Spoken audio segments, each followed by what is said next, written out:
বল বিক্রম কে দিচ্ছে? মঙ্গল হচ্ছে বল বিক্রম, আর অতিরিক্ত যে সাহস সেটা দিয়ে দেবে কে? রাহু। দেখলো?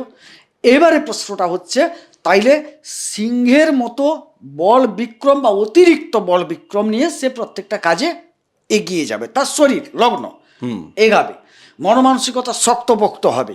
কথাটা বুঝলে? হঠাৎ ভেঙে পড়বে না, যে কোনো কাজকে সে জয় করার মতো একটা ক্ষমতা রাখবে, এটা একটা দিক।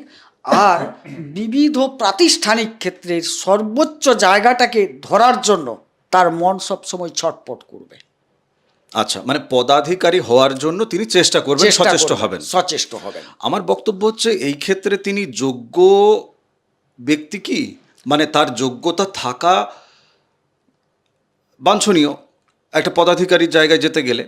মানে এক্ষেত্রে এই যে মঙ্গল এবং রাহু তাকে যোগ্য ব্যক্তি করে তুলবেন, নাকি সেই জায়গাটায় ফাঁকা অথচ তিনি পদাধিকারী হতে চেষ্টা করছেন? হ্যাঁ, এই জায়গাটা খুব ভাইটাল প্রশ্ন। এখানে একটু বলে রাখি, যুগটা হচ্ছে কলি যুগ, রাহুর প্রাবল্যতা প্রচুর।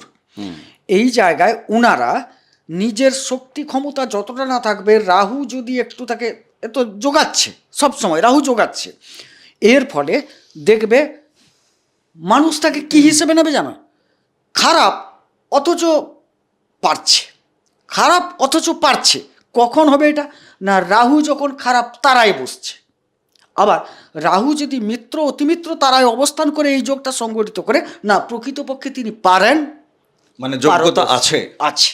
রাহু যদি হ্যাঁ, রাহু যদি খারাপে থাকেন, উনার যোগ্যতা নেই কিন্তু হঠকারিতার জন্য পেয়ে যাচ্ছেন সব কিছু।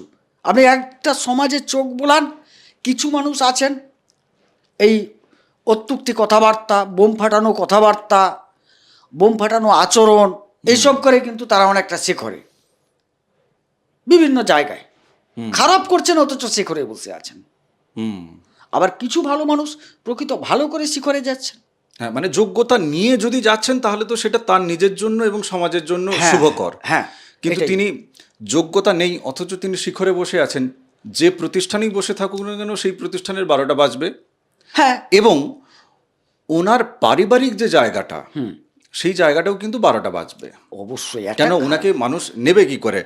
কোনো পদাধিকারীর জায়গা থেকে, সে তো পদের জায়গা থেকে, আচ্ছা ঠিক আছে সেটা একটা সংগঠন, কিন্তু পরিবার তো ঘরকা মুরগি ডাল বরাবর না। না, রাহুর একটা খেলা আছে, প্রথমে তোমাকে না উঠিয়ে দেবে প্রতিটা ক্ষেত্রে, তারপর তোমাকে ধপাস করে ফেলে দেবে।